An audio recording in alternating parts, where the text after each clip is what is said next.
Hello guys, welcome to the first Big Brother Canada recap of the season. Can't wait to break this all down with you. I don't exactly know how format's going to go and how often I'm going to post these, as in like I'm going to post them at least once a week, but I don't know if I'm going to post it twice a week or after every episode. We're still working out those kinks, but without further ado, let's just get right into this video.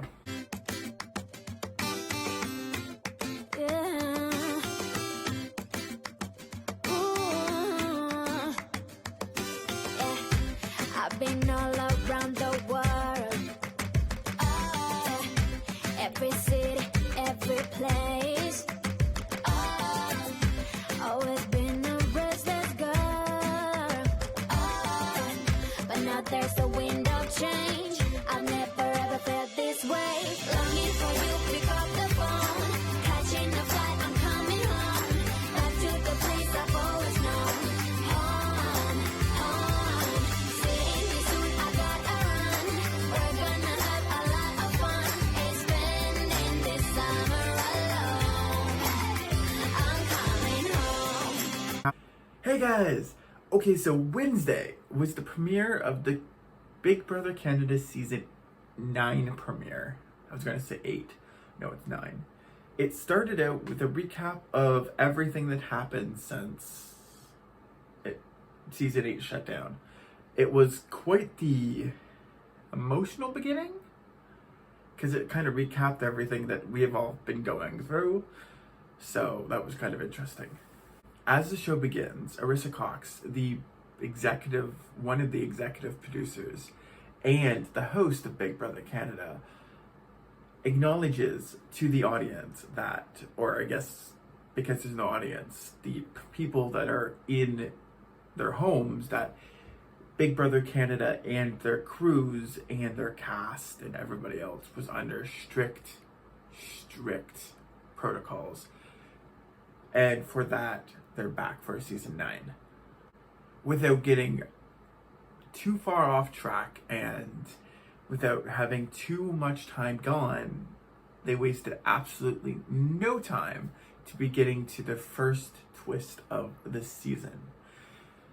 On my channel, you've seen that I posted Canada Votes. So we were voting for two people to be team captains, and that's our big twist for the season.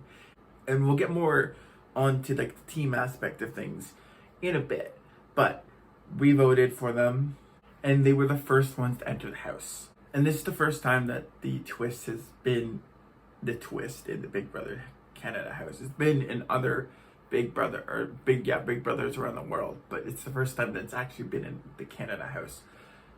The two teams are Team Defender and Team Destiny. The leader that we have picked and the numbers were in for Team Defender was Kiefer.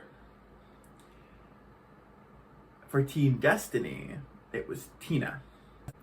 They were the first ones into the house, and they were directed to go into the OLG room, which is like the games room or whatever, and they were able to watch the house guests go in without any sound. So they were basically picking teams off of their first impressions.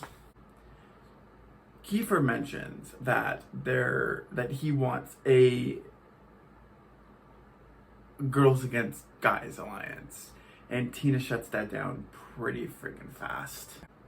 It was later announced by Arissa, once everybody was in and the team captains were introduced to the house guests, that it would be a good old-fashioned schoolyard pick. So, the complete teams, including their team captains, are as followed. You already know their captain: Brayden, Jedson, Josh, Julie, Rohan, and Latoya. On Team Destiny are as followed. Of course, you know the team captain: Austin, Kyle, Tara, Victoria, Beth, and Tishon. When the dust settles and everybody gets settled into their teams, the first competition started.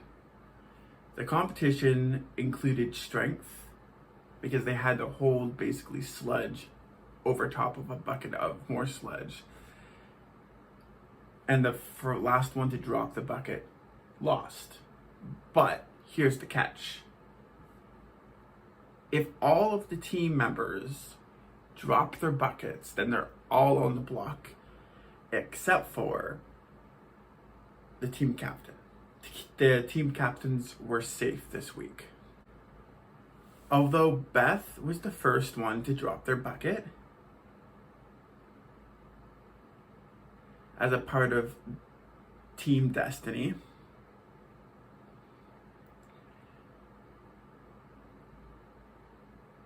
everybody else started to drop their buckets one by one throughout the whole competition.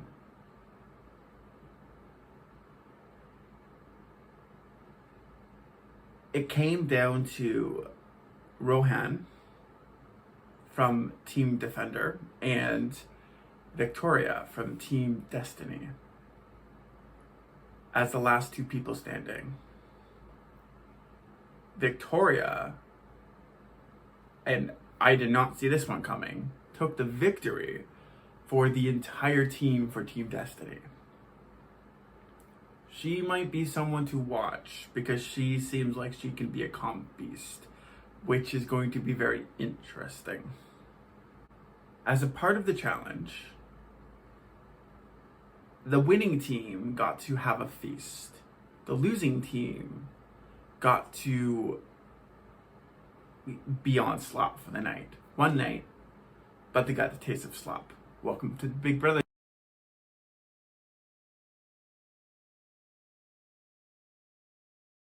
So now we come to eviction day, which was Thursday's episode.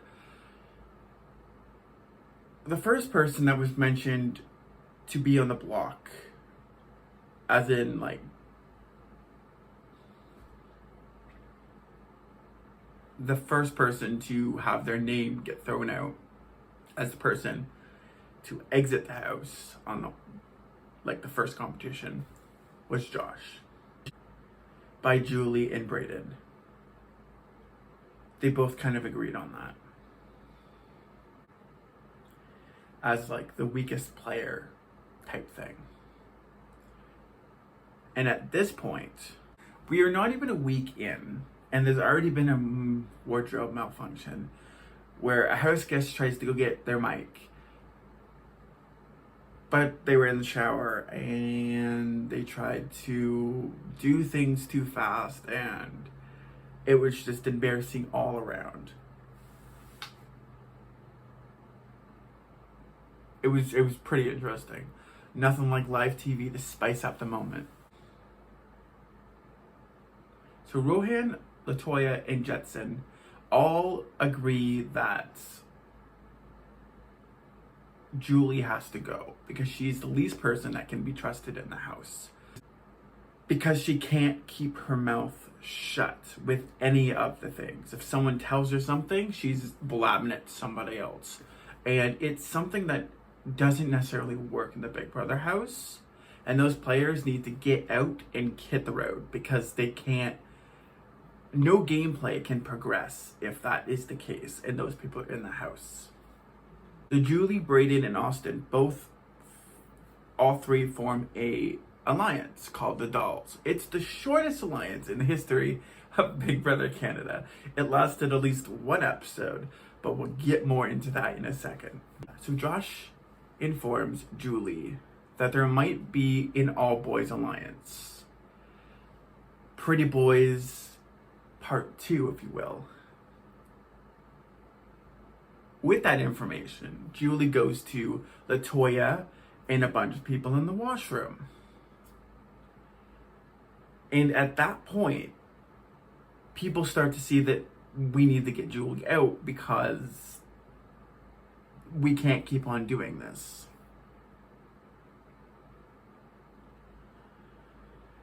But while doing that, it also gives out red flags with Josh as well. And at this point, Josh is also spiraling. So there's a ton of things that are happening that aren't good for either of their gameplay. Josh also tells Julie that her name is being thrown out in people that could be evicted that day. Julie, knowing her and wanting to get to the bottom of everything, as much as you can't really do that in the Big Brother house because it doesn't work. Watching every season's, being completely blunt and going to the sources on literally the first week is not a good idea. Latoya brushes her off and goes to the hot tub. And at this point, I'm seeing the shark blood in the water, and I'm tweeting like,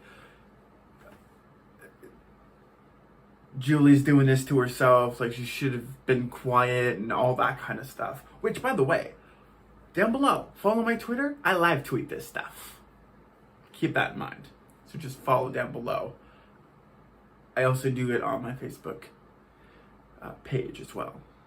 Instagram, I haven't really done it yet, but I might also do that. So just follow all of them. TikTok. I'm also thinking about just spreading out some content without all of these, with the generation of Big Brother Canada. So with that information, Julie kind of, as I tweeted, just dug herself a hole that she can't get out of. So the eviction happens, and Julie gets the boot. Some people vote for Josh, but there's like 2 compared to what Julie had. And that's how we leave the episode. She just kind of said too much, and she got the boot. We are now caught up to the current point and ready for the Monday episode. Thank you guys so much for watching. I will be here recapping more episodes as they happen. I don't know exactly, like I said, I don't know how we're going to do it, but I think we're going to be grouping the eviction and the POV ceremonies together. So stay tuned for that, and then we'll do like the head of household on a separate video, which should be Monday. Thank you guys so much for watching. I will see you guys later. Remember, someone is always watching. Bye guys.